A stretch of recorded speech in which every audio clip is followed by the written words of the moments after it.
News 18 India.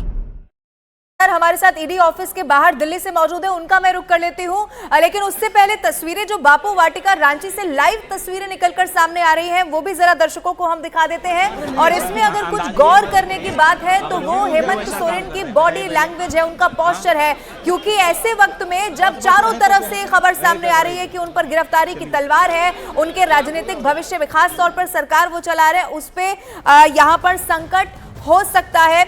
लेकिन इन सबके बीच में आप देखिए कि अब जानकारी अंदर खाने यही है कि कल वो क्या ईडी का सामना करता है। लेकिन इन सबके बीच में आपको यह भी बता दें कि तेजस्वी यादव से भी लगातार पूछताछ हो रही है। और इसी खबर पर ज्यादा जानकारी के साथ हमारे साथ चंद्रमोहन लाइव मौजूद है, उनका रुख कर लेते हैं। चंद्रमोहन, यहाँ तो तस्वीरें हम देख रहे हैं, बॉडी लैंग्वेज तो बहुत बढ़िया दिखाई दे रही है। तेजस्वी यादव को लेकर क्या खबर है? पूछताछ अभी भी चल रही है?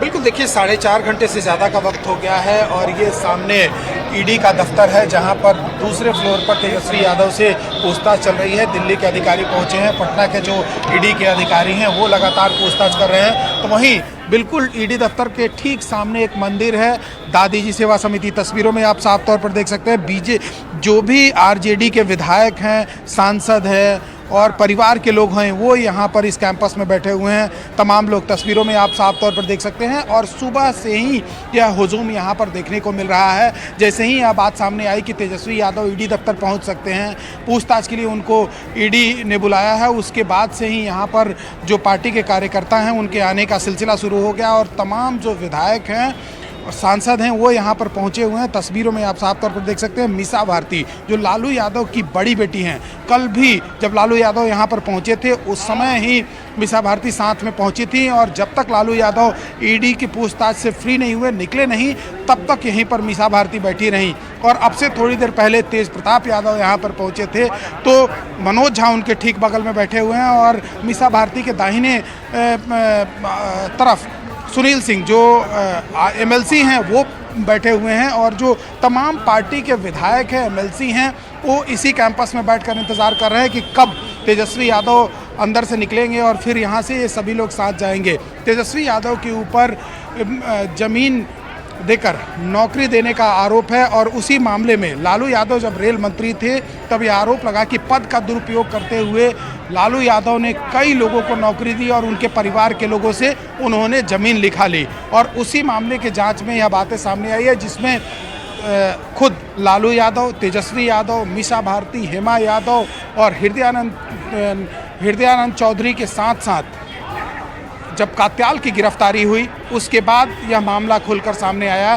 कि तेजस्वी यादव के नाम पर एक ऐसे कंपनी का डायरेक्टर बना दिया गया तेजस्वी यादव को, जिनमें पहले से कई लोगों से ज़मीन ली गई थी, कई मकान लिए गए थे। और उसके बाद जैसे ही तेजस्वी यादव को उस कंपनी में डायरेक्टर बनाया गया, जो पहले से उस कंपनी में डायरेक्टर मौजूद थे, उन्होंने इस्तीफा दे दिया। तो ये पूरा जो कंपनी था वो तेजस्वी यादव के नाम से ट्रांसफ़र हो गया, जिसमें पटना में ज़मीन था, दिल्ली में ज़मीन था और इसके अलावा कई जगहों पर ज़मीन था। तो लालू यादव के झारखंड भी चलेंगे, रांची भी चलेंगे, वहाँ से भी जो तस्वीरें आ रही है बेहद खास तस्वीर है। हालांकि भले मुस्कुराने की कोशिश हो हेमंत सोरेन की, ये सबको मालूम है कि वहां सब कुछ ठीक नहीं है। मैं शंकर आनंद का रुख करती हूँ। शंकर आनंद, साल 2002 का मैं यहाँ अपने दर्शकों के सामने जिक्र करते हुए सवाल आपसे पूछूंगी। शिबू सोरेन को भी यही दिन देखने पड़े थे, उनको भी राज्यसभा सदस्यता पे भी खतरा था। आज उनके बेटे हेमंत सोरेन के ऊपर भी यही खतरा है कि शायद वो सीएम ना रहे, और इसके लिए पूरी कोशिश।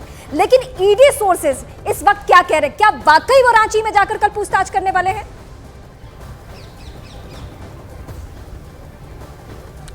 अभी एक हमारे सूत्र अधिकारी से मेरी बातचीत हो रही थी और यही इन्हीं तस्वीरों के बारे में भी जिक्र हो रहा था। तो उन्होंने एक शायराना अंदाज में कहा कि दिल तो रोता रहे पर आंख से आंसू ना गिरे। यह अंदाज उस तस्वीर को लेकर बताया गया कि अभी जिस तरह से मुख्यमंत्री हेमंत सोरेन के खिलाफ जिस तरह से शिकंजा कसने की एक तैयारी चल रही है, जिस तरह से पूछताछ करने की कोशिश की जा रही है, तो कहीं न कहीं एक इशारा जो है वो साफ है कि आने वाले दिनों में उनकी मुश्किलें बढ़ सकती हैं। हालांकि कल का वक्त जो पहले से ही मुकर्रर है पूछताछ के लिए, अब देखना लाजमी होगा कि कल क्या पूछताछ की प्रक्रिया में हेमंत सोरेन शामिल होते हैं या नहीं। और निश्चित तौर पर देखिए, जितना पिछले 3 दिनों के अंदर में जिस तरह से राजनीतिक सरगर्मियों से लेकर जांच एजेंसी की जो सरगर्मियां जिस तरह से बढ़ी हैं, कई मायनों में ये मामला जो है महत्वपूर्ण हो सकता है। और ख़ास तौर पर इस मामले को देखा जाए तो जिस तरह से मुख्यमंत्री के कार में तकरीबन 36 लाख रुपया नगद बरामद हुआ है और इसके साथ ही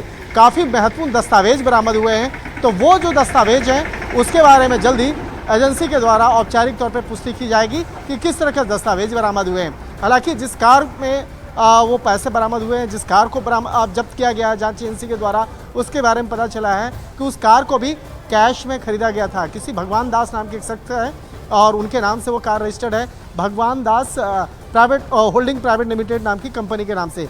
तो अब यहाँ पर जांच का दायरा अब आगे बढ़ता हुआ कि ये भगवान दास हैं कौन, जिनके नाम से वो कार थी, क्या उसके कार में पैसा कैसे आया, उस कार को मुख्यमंत्री हेमंत सोरेन कब से यूज़ कर रहे हैं और उनके दिल्ली वाले आवास पर कैसे वहाँ पे मौजूद था। तो इस तरह के कई सवाल हैं। तो एक मामला खत्म नहीं हुआ, दूसरा मामला सामने आ जा रहा है। जिस तरह से लैंड डील का मामला की अगर बात करें तो लैंड डील का मामला अभी उस मामले में पूछताछ होना बाकी है। इस मामले में अब तक कई लोगों से पूछताछ हुई है और ख़ास तौर पर पिछले कुछ दिनों पहले जिस तरह से कुछ अन्य आरोपियों की गिरफ्तारी हुई थी, जिसका संबंध सीधे तौर पर मुख्यमंत्री आवास के आसपास में रहने वाले कई लोगों के साथ में था। तो क्या मुख्यमंत्री के साथ में सीधे तौर पर वो आरोपी जुड़े हुए थे या नहीं, तो ये तमाम सवालों की जो फहरिस्त है वो तैयार हो रही है। एक और महत्वपूर्ण जानकारी देना चाहूँगा, इस वक्त में जो पूछताछ करने वाली जो टीम है उसके मुख्य आयु जो हैं वो अभी ईडी मुख्यालय में ही हैं। तो अभी वरिष्ठ अधिकारियों के साथ बैठकर चर्चा कर रहे हैं कि कल किस तरह के सवाल जवाब पूछे जाएंगे। सवालों की जो फहरिस्त है वो इसी ईडी मुख्यालय में तैयार हो रही है और आज देर रात में या कल सुबह जांच अधिकारी वो रांची पहुंचेंगे और उसके बाद तमाम जो पूछताछ की औपचारिकताएं हैं उसको पूरा करेंगे। तो एक तरह से कहा जा सकता है ये मामला बेहद महत्वपूर्ण है जांच एजेंसी के मायने से भी और दूसरी तरफ देखा जाए। मैं आपका रुख करूंगी, 2 तस्वीरें इस वक्त हम अपने दर्शकों को दिखाएंगे जहां गठबंधन दल की बैठक हुई और इस बैठक में जो सबसे खास पहलू है जिसका जिक्र आप दर्शकों के सामने मैं बार बार कर रही हूं कि कल्पना सोरेन पहली दफा सीएम हाउस में दिखी है।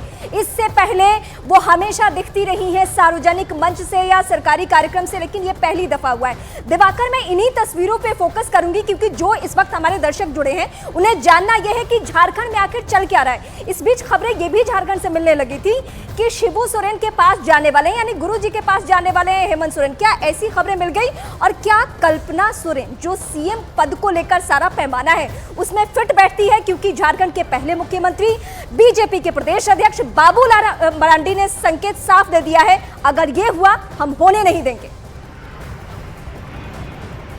देखिए, झारखंड में तो अब तक एक ही मुख्यमंत्री ने अपना कार्यकाल पूरा किया है, वो रहे रघुवर दास। उन्होंने 5 साल का कार्यकाल पूरा किया। झारखंड का जब से गठन हुआ है 2000 से, तब से जो है किसी भी मुख्यमंत्री ने रघुवर दास को छोड़कर किसी भी मुख्यमंत्री ने अपने 5 साल का कार्यकाल पूरा नहीं किया है। और अभी जो हालात बनते जा रहे हैं उसमें ये एक बार फिर उसी तरफ इशारा कर रहे हैं कि क्या हेमंत सोरेन अपने 5 साल का कार्यकाल पूरा कर पाएंगे, क्योंकि अभी फिलहाल 29 दिसंबर को, पिछले 29 दिसंबर को ही 4 साल पूरे हुए हैं।